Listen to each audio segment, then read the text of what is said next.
Bismillahirrahmanirrahim. Assalamualaikum warahmatullahi wabarakatuh. Alhamdulillah wassalatu wassalamu ala Rasulillah wa ala alihi wa sahbihi wa mawalah wa ba'du. Alhamdulillah, puji dan syukur senantiasa marilah kita panjatkan kehadirat Allah Subhanahu wa taala yang senantiasa melimpahkan rahmat dan nikmat-Nya kepada kita, terutama nikmat iman dan Islam dan nikmat kesehatan. Salawat serta salam tak lupa senantiasa kita sanjungkan kepada junjungan agung kita, Nabi besar Muhammad sallallahu alaihi wasallam. Allahumma shalli ala Muhammad wa ala ali Muhammad. Mudah-mudahan dengan senantiasa kita bersalawat kepadanya, kita akan mendapatkan syafaatnya dari kiamat nanti. Amin. Allahumma amin. Sahabat studi keislaman yang berbahagia, pada kajian kita kali ini kita akan membahas tentang studi filsafat Islam. Filsafat Islam merupakan salah satu bidang studi Islam yang keberadaannya telah menimbulkan pro dan kontra. Bagi mereka yang pro atau cenderung mau menerima pemikiran filsafat Islam, merupakan kelompok yang dikategorikan memiliki sikap dan sifat terbuka, rasional, kritis, objektif, berorientasi ke depan, dinamis, dan mau mengikuti zaman tanpa meninggalkan prinsip atau ajaran dasar yang bersifat asasi. Sedangkan bagi mereka yang bersifat tradisional, yakni berpegang teguh pada doktrin ajaran Al-Quran dan hadis secara tekstual, cenderung kurang mau menerima filsafat. Bahkan ada ya sebagian yang menolaknya karena takut akan melemahkan iman.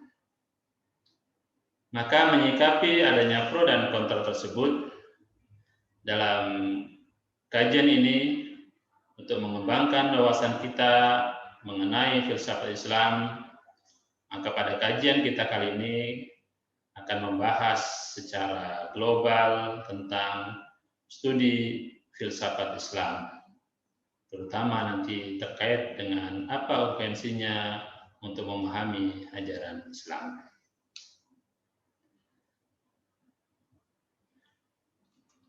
Di bagian awal, tentu kita harus memahami dulu pengertian dari apa itu filsafat Islam.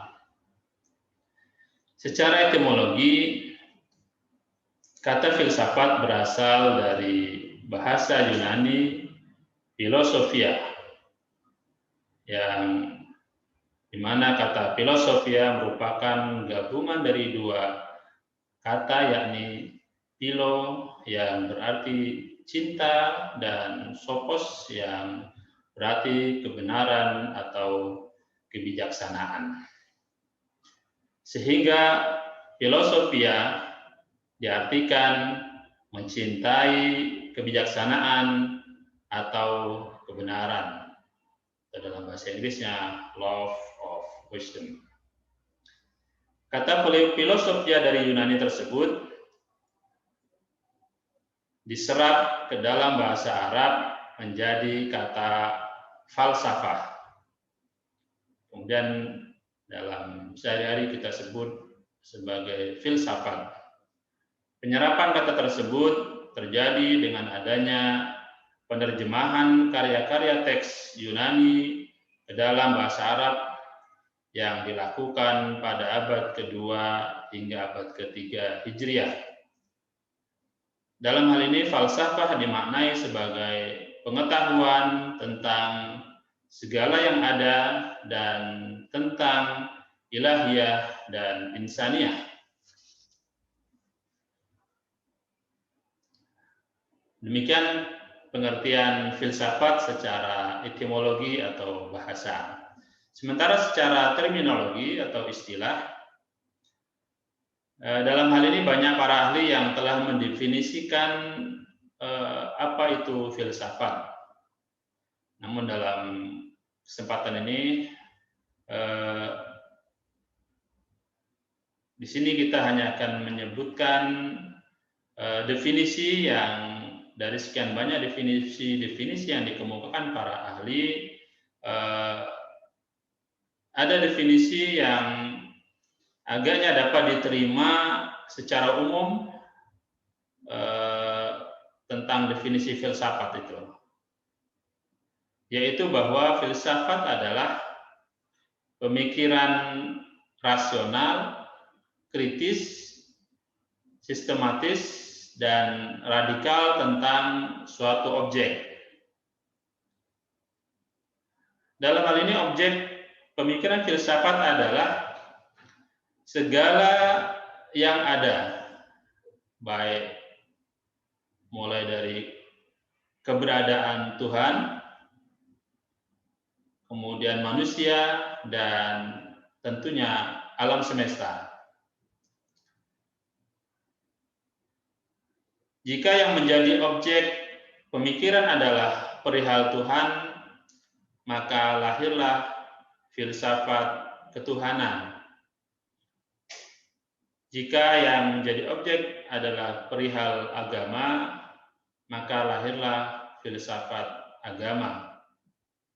Kemudian jika yang menjadi objek pemikiran adalah perihal olahraga, maka lahirlah filsafat olahraga. Demikian juga apabila yang menjadi objek pemikiran adalah ajaran Islam, maka lahirlah apa yang disebut dengan filsafat Islam.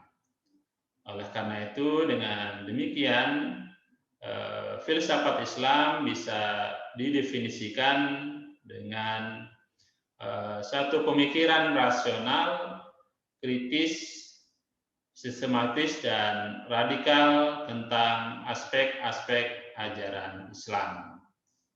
Demikian antara lain yang kesimpulan yang dikemukakan oleh Azhar Bashir dalam bukunya Realitas Sosial. Pengertian filsafat Islam tersebut, seperti tersebut di atas, memang telah ada bersamaan dengan sejarah alam pikiran umat Islam. Karena Al-Quran sejak semula telah memerintahkan umat manusia untuk menggunakan akalnya, khususnya untuk menyingkap tabir rahasia semesta alam yang akan mengantarkan kepada keyakinan terhadap adanya Tuhan yang menciptakan dan memeliharanya. Berkeyakinan kepada adanya Tuhan harus didasarkan atas kesadaran akal, bukan sekedar bersifat tradisional, yaitu melestarikan warisan nenek moyang betapapun corak dan konsepnya. Akal adalah potensi yang dianugerahkan oleh Allah Subhanahu wa taala kepada makhluk yang bernama manusia, yang mana dengan akal tersebut memungkinkan manusia memperoleh pengetahuan tentang berbagai hal atau berbagai hal, karena dengan akal manusia dapat membedakan mana yang benar, mana yang salah, mana yang baik, mana yang buruk, mana yang menyelamatkan, dan mana yang menyesatkan, serta mengetahui rahasia hidup dan kehidupan, dan seterusnya.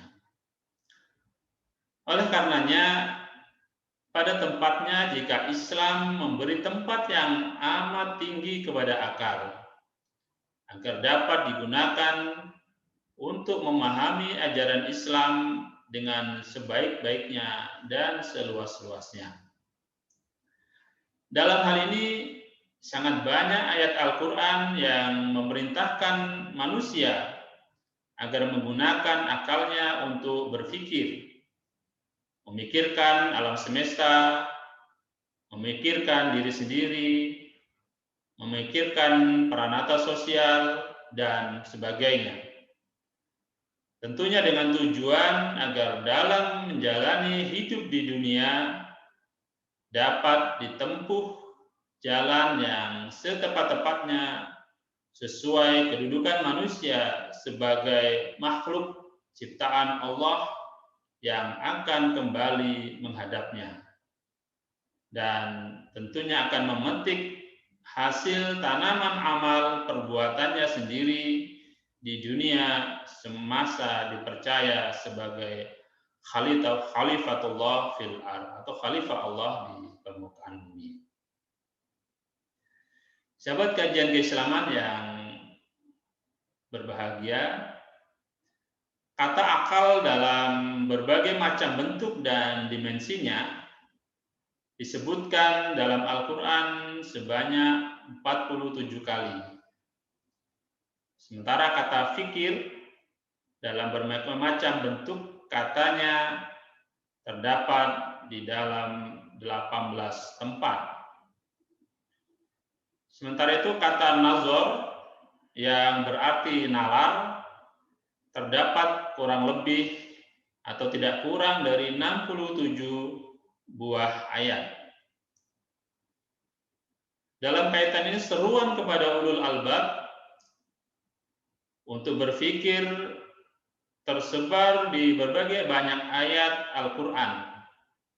Salah satunya yang cukup populer adalah ayat dalam Al-Quran surat Ali Imran ayat 190 dan 191 yang berbunyi A'udzu billahi minasyaitonir rajim.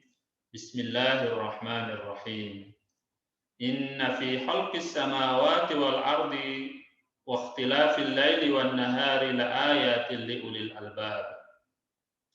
Dan sesungguhnya dalam penciptaan langit dan bumi dan silih bergantinya malam dan siang terdapat tanda-tanda bagi orang yang berakal. Siapa orang yang berakal itu? Dalam ayat berikutnya dilanjutkan, alladzina yadhkurunallaha qiyaman wa qu'udan wa 'ala junubihim wa yatafakkaruna fi khalqis samawati wal ard. Rabbana ma khalaqta hadza batila subhanaka faqina 'adzabannar. Yaitu orang-orang yang mengingat Allah sambil berdiri atau duduk atau dalam keadaan berbaring, dan mereka memikirkan tentang penciptaan langit dan bumi seraya berkata, ya Tuhan kami, tiadalah Engkau menciptakan ini dengan sia-sia. Maha suci Engkau, maka peliharalah kami dari siksa neraka.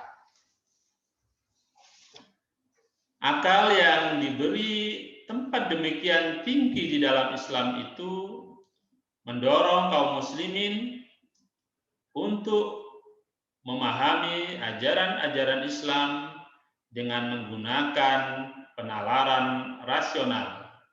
Sejauh ajaran itu memang menjadi wewenang akal untuk memikirkannya.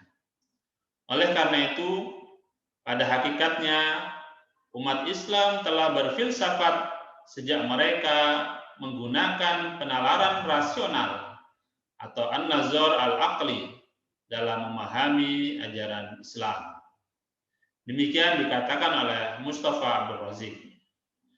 Penalaran rasional dalam memahami ajaran Islam tidak lain daripada ijtihad birra'yi, sebagaimana disebutkan dalam hadis tentang Mu'adz bin Jabal ketika menjawab pertanyaan Nabi SAW mengenai dasar-dasar putusan perkara yang diajukan saat Mu'adz bertindak sebagai hakim yang ditugaskan oleh Rasulullah SAW di negeri Yaman.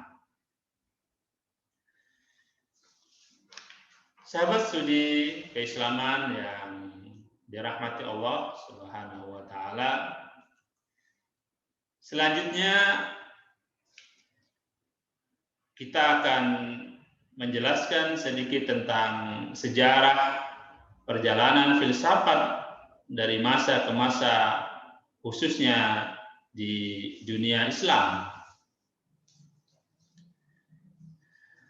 Di mana kita ketahui bahwa Islam adalah agama Allah yang diwahyukan kepada semua rasulnya untuk disampaikan kepada umat manusia, sejak Nabi Adam hingga Nabi pamungkas atau khataman nabiyyin, yakni Nabi Muhammad sallallahu alaihi wasallam. Islam yang diwahyukan kepada Nabi Muhammad sallallahu alaihi wasallam adalah agama yang telah disempurnakan dan ditujukan kepada seluruh umat manusia. Agama Islam memberikan pedoman yang menyeluruh, mencakup segala aspek kehidupan, atau dalam istilah Al-Quran disebut rahmatan lil alamin. Dan secara garis besar, aspek-aspek ajaran Islam mencakup akidah, ibadah, akhlak, dan muamalah.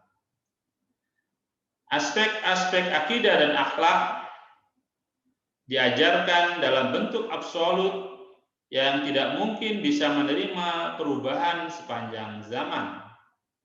Dengan kata lain, manusia tidak berhak menambah, mengubah, dan mengurangi aspek-aspek tersebut.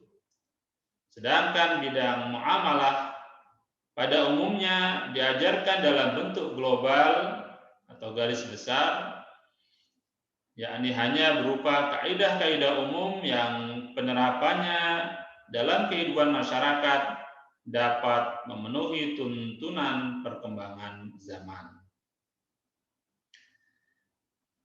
Ajaran Islam bersumber kepada Al-Quran dan As-Sunnah. Hal-hal yang tidak diatur dalam kedua sumber asasi itu menjadi ladang garapan ijtihad. Dalam perkembangan alam pikiran umat Islam sejak masa Khulafaur Rasyidin, ijtihad dilakukan juga terhadap nas Al-Quran dan As-Sunnah. Ijtihad yang telah bercorak kefilsafatan merupakan pertanda kelahiran filsafat Islam. Pada masa Nabi Muhammad SAW masih hidup, penggunaan penalaran rasional dalam memahami ajaran Islam belum banyak dilakukan, karena wahyu masih belum berhenti diturunkan. Karena masalah-masalah yang timbul di kalangan masyarakat diselesaikan oleh wahyu atau oleh Nabi Muhammad SAW sebagai orang yang memperoleh otoritas tasyri' atau menetapkan hukum. Bahkan dalam bidang akidah terdapat kecenderungan agar umat Islam tidak mempertanyakan hal-hal yang memang bukan jangkauan atau otoritas akal untuk membahasnya. Misalnya masalah takdir. Hal yang disebutkan terakhir dilatar belakangi oleh karena umat Islam pada masa Nabi SAW baru saja dialihkan dari keyakinan syirik atau politisme kepada keyakinan tauhid, yakni keyakinan tauhid yang bersifat monoteisme, dan situasinya memang belum memerlukan penggunaan nalar rasional.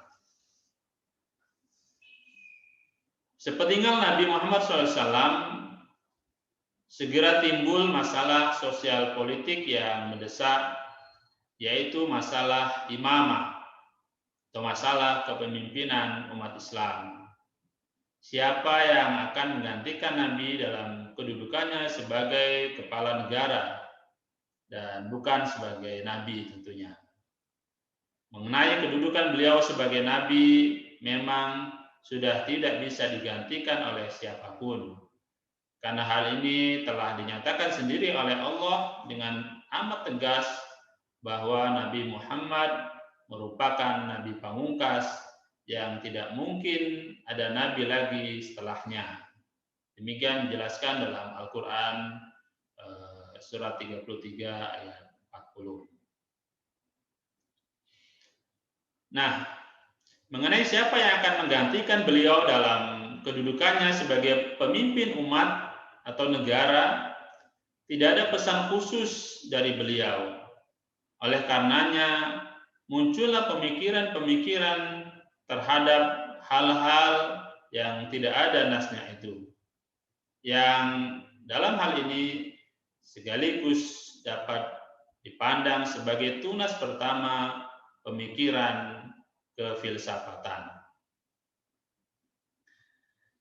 Nilai kefilsafatan yang masih sederhana mengenai pemikiran tentang siapa yang berhak dipilih menggantikan kedudukan Nabi sebagai imam jamaah umat Islam itu ialah dalam mencari kriteria apa yang harus dijadikan standar untuk menentukan siapa yang lebih berhak menggantikan Nabi sebagai pemimpin umat.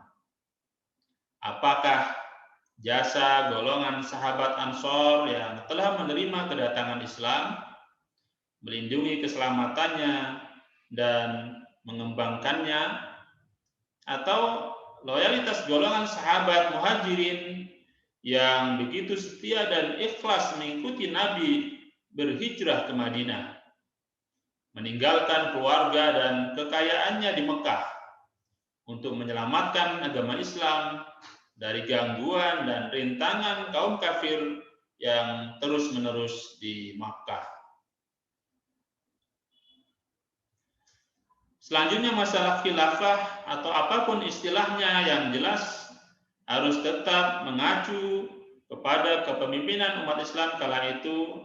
Ini di belakang hari berkembang menjadi masalah teologis yang cukup menonjol. Perbedaan golongan Ahlus Sunnah dan golongan Syiah yang masih membekas sampai hari ini tak luput karena persoalan khilafah atau imamah ini. Persoalan imamah atau khilafah sebenarnya merupakan salah satu ijtihad, karena memang masalah ini tidak disebutkan secara tegas dalam nas, baik dalam Al-Quran maupun Sunnah.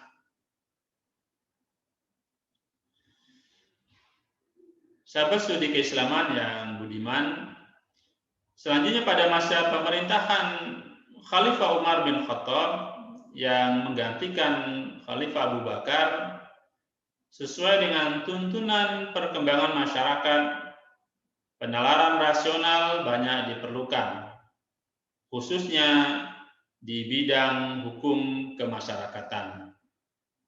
Pemikiran terhadap ilat hukum dilakukan untuk memperoleh kemantapan dalam melaksanakan ketentuan hukum. Tujuan hukum diperhatikan, tapi juga dalam rangka pelaksanaan hukum yang dinaskan di dalam Al-Quran.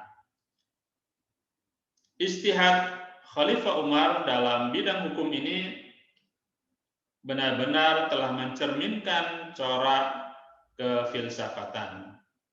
Filsafat hukum Islam inilah yang sebenarnya lahir dari umat Islam secara orisinal sebelum mereka berkenalan dengan filsafat Yunani.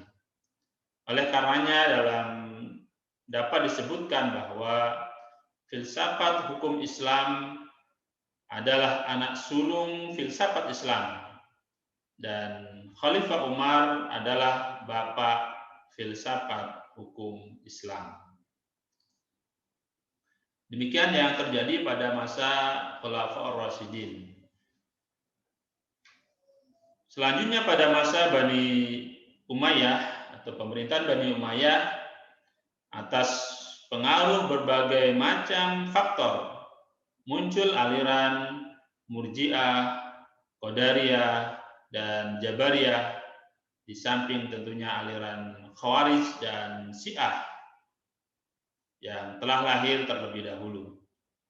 Dua aliran yang disebut terakhir bermula dari perbedaan pandangan politik, kemudian disusul dengan perbedaan pandangan aspek-aspek ajaran Islam lainnya. Sedangkan aliran-aliran lainnya lebih banyak berbicara dalam konteks ilahiyah atau ketuhanan, yang nantinya dikaji dalam aliran-aliran ilmu kalam atau teologi. Pada akhir pemerintahan Bani Umayyah, muncullah Bani Mu'tazilah, salah satu aliran dalam ilmu kalam, dan mencapai puncak prestasinya pada pemerintahan Bani Abbas, yakni dijadikan Mu'tazilah sebagai mazhab resmi pemerintahannya, tetapi kemudian terdesak oleh aliran Ahlus Sunnah wal Jamaah. Selanjutnya pada masa Bani Abbasiyah, umat Islam mulai berkenalan dengan filsafat Yunani. Buku-buku Yunani diterjemahkan ke dalam bahasa Arab. Melalui terjemahan-terjemahan inilah filsafat Yunani mempengaruhi alam pikiran umat Islam. Kemudian muncul para filosof Muslim yang berusaha mempertemukan ajaran Islam dengan filsafat Yunani. Filsafat Yunani diyakini sebagai kebenaran, sebagaimana halnya ajaran Islam juga diyakini sebagai kebenaran pula. Antara kebenaran filsafat Yunani dan kebenaran ajaran Islam harus dapat dipertemukan. Maka dengan itu terjadilah interpretasi ajaran Islam dengan menggunakan filsafat Yunani sebagai pisau analisis utamanya. Tak lama kemudian muncullah filosof-filosof Muslim seperti Al-Kindi, Ibnu Sina, Al-Farabi, dan lain-lain. Sejauh mana keabsahan usaha mempertemukan filsafat Yunani dan ajaran Islam itu telah memperoleh sorotan tajam dan kritik pedas dari penulis-penulis abad mutakhir. Bahkan sejak Al-Ghazali pun telah muncul penilaian kritis terhadap sebagai antitesis terhadap pemikiran para filosof itu. Sementara itu di Andalusia muncul pula filosof-filosof seperti Ibnu Bajjah, Ibnu Tufail, dan Ibnu Rushd. Kecuali pemikiran filsafat rasional seperti disajikan para filosof Muslim untuk mempertemukan filsafat Yunani dengan ajaran Islam, muncul pula pemikiran tasawuf sebagai reaksi terhadap kemewahan hidup dan ketidakpastian nilai. Dalam perkembangannya, muncul tarekat-tarekat sufi yang menjauhkan Islam dari kemajuan-kemajuan ilmu pengetahuan atau sains dan kehidupan dunia yang diperlukan bagi kesejahteraan hidup umat manusia. Pengaruh mistik luar pun, baik dari Cina, India, dan Persia, tidak dapat terelakkan. Tokoh-tokoh sufi masih bertahan pada ajaran Islam murni, termasuk di dalamnya Imam Al-Ghazali.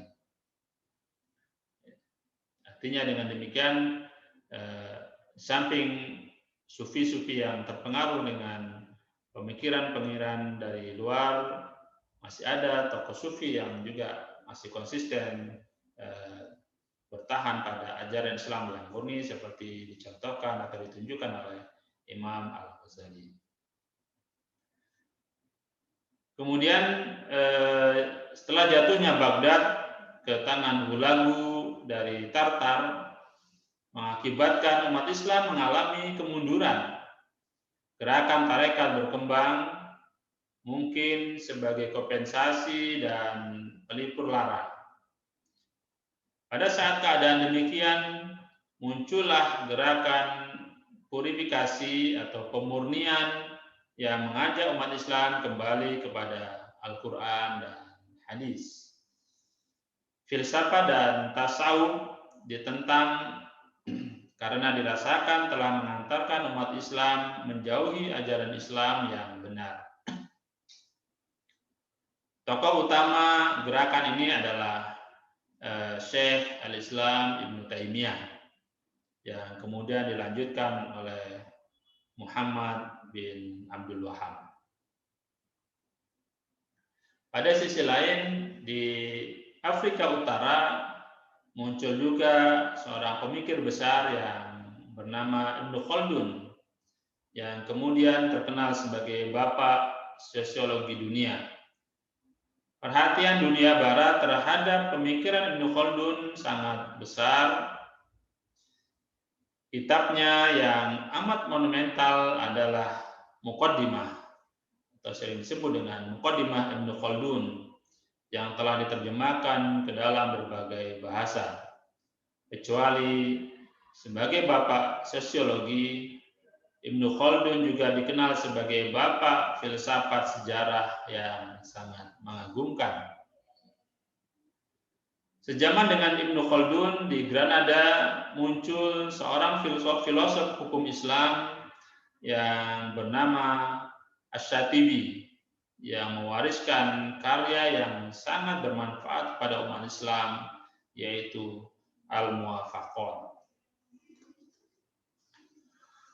Kurun waktu setelah Ibnu Khaldun, sejarah pemikiran Islam tidak mencatat pemikiran yang menonjol, sehingga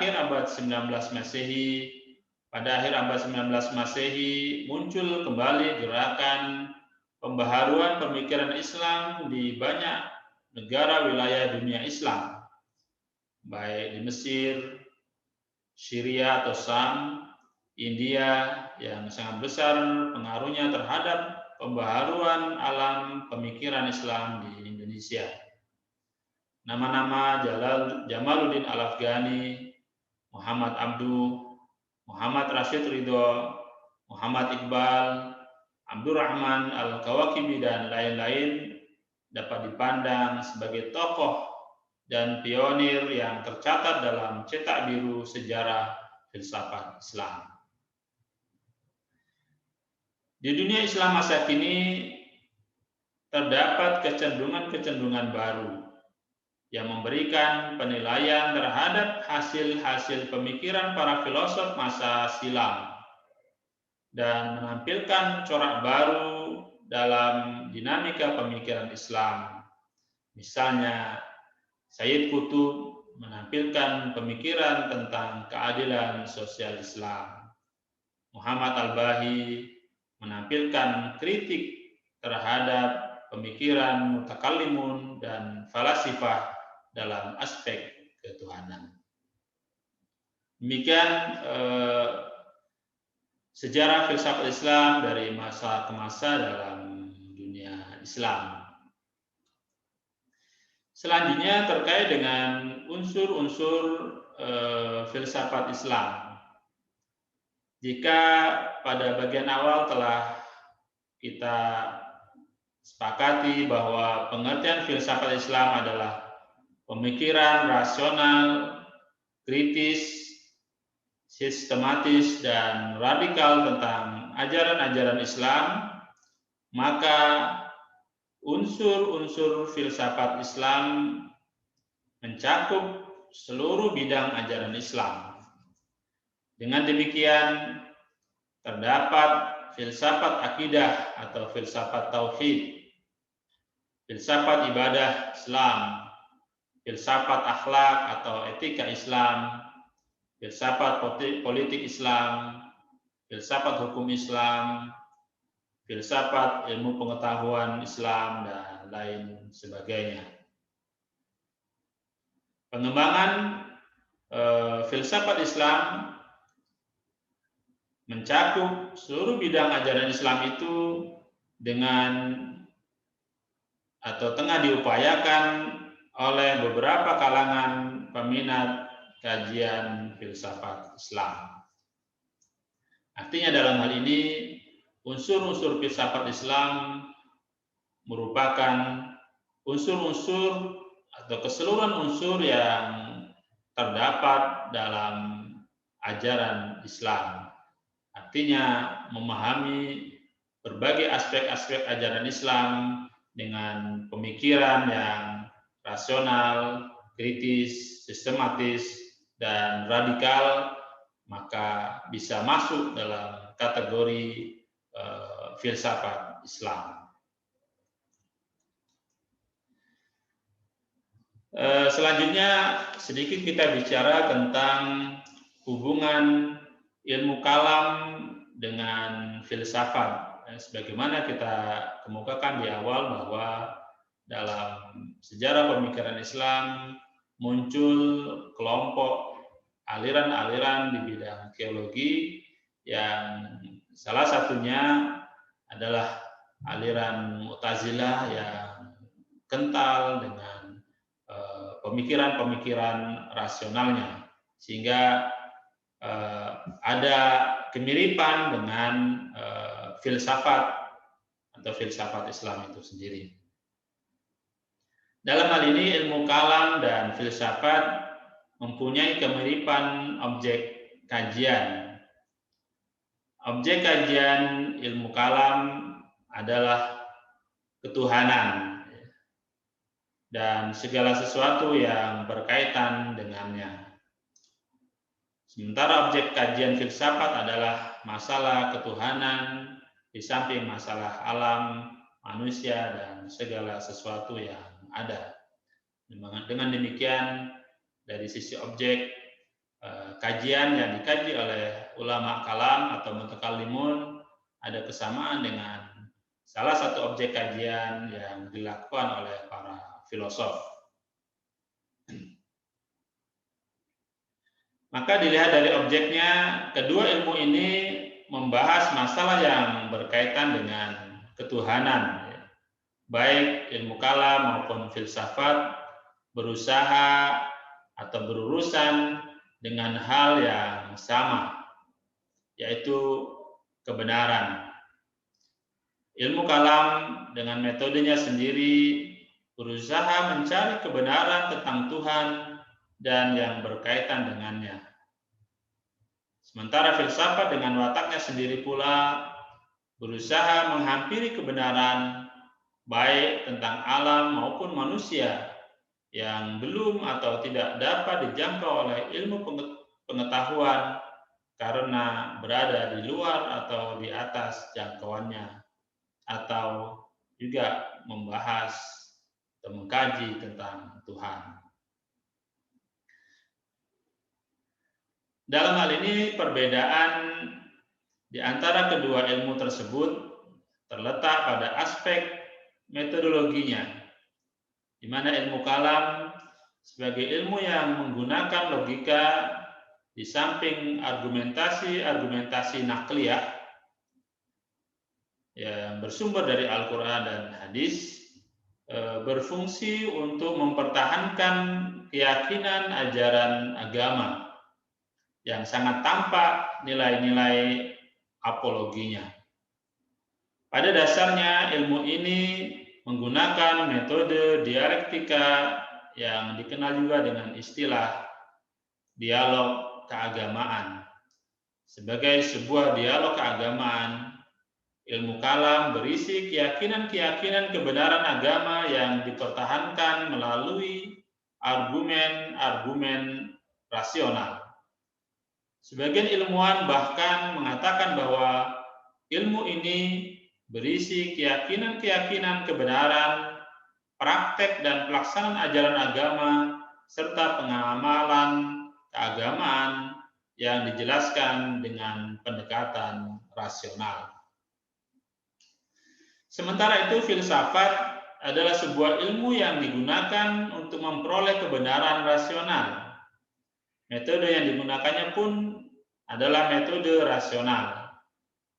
Filsafat menghampiri kebenaran dengan cara menuangkan atau menggambarkan atau mengelanakan akal budi secara radikal atau mengakar dan integral atau menyeluruh serta universal atau mengalam, tidak terasa atau tidak merasa terikat oleh ikatan apapun kecuali oleh ikatan tangannya sendiri yang bernama logika. Peranan filsafat, sebagaimana dikatakan Socrates, adalah berpegang pada ilmu pengetahuan melalui usaha menjelaskan konsep-konsep, atau dalam istilah lain, the gaining of conceptual clarity. Dengan demikian dapat dipahami bahwa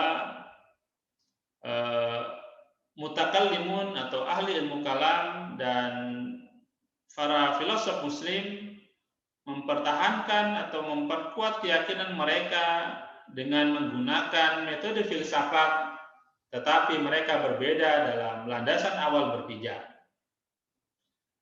Mutakallimun lebih dahulu bertolak dari Al-Quran dan hadis yang diyakininya atau yang diimani. Kemudian disertakan pembuktian dalil-dalil rasional. Sementara filosof berpijak pada logika, artinya mereka melakukan sebuah pembuktian secara rasional, kemudian meyakininya.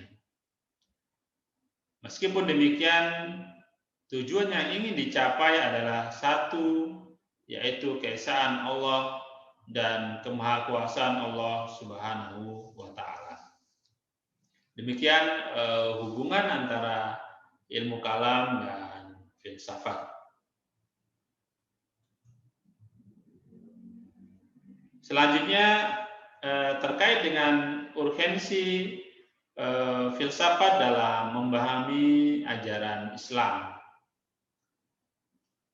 Dalam hal ini, Islam sebagai sebuah agama yang telah memproklamasikan diri sebagai agama yang rahmatan lil alamin, maka sudah barang tentu dilengkapi dengan perangkat pedoman kehidupan untuk mengantarkan kepada kesejahteraan hidup manusia di dunia dan akhirat, individual dan sosial, jasmani dan ruhani, spiritual dan material.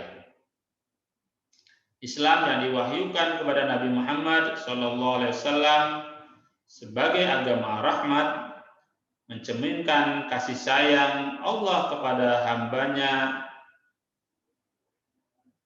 yakni kaum muslimin.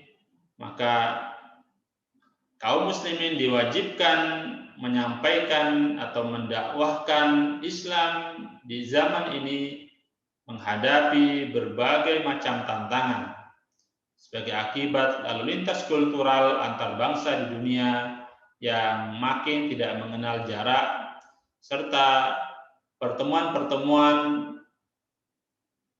dan menggunakan rekayasa teknologi modern telah menggeser nilai-nilai hidup yang memiliki nilai luhur.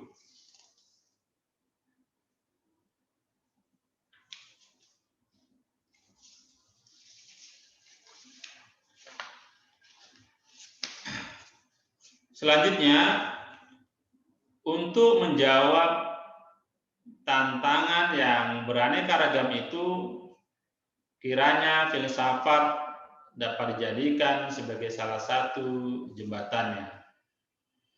Jika kita mencari rumusan yang mantap tentang manusia seutuhnya, akan kita jumpai ayat-ayat Al-Quran tentang hal ihwal manusia yang berpribadi utuh itu. Jika kita menghadapi masalah keadilan sosial dalam ayat Al-Quran dan hadis-hadis Nabi, pun kita jumpai pedoman-pedoman tentang keadilan sosial itu. Juga persoalan-persoalan kontemporer lainnya yang dapat dicarikan alternatifnya dalam ajaran Islam. Persoalan umat Islam sekarang adalah, siapkah umat Islam menggali ajaran Al-Quran dan Sunnah serta mendalaminya, kemudian menyuguhkan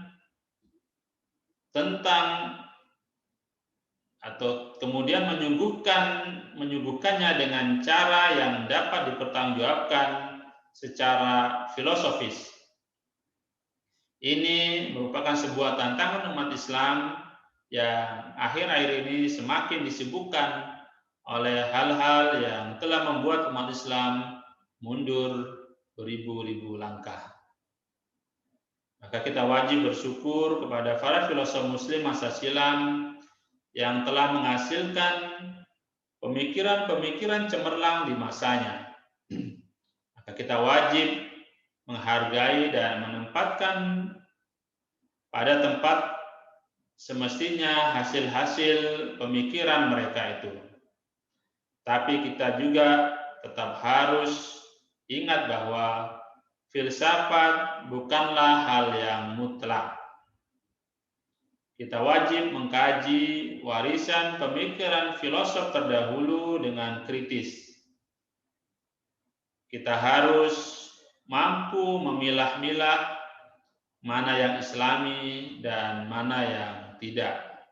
Persoalan dan tantangan hidup yang kita alami sekarang lebih berat dan lebih kompleks daripada yang dihadapi para filosof terdahulu.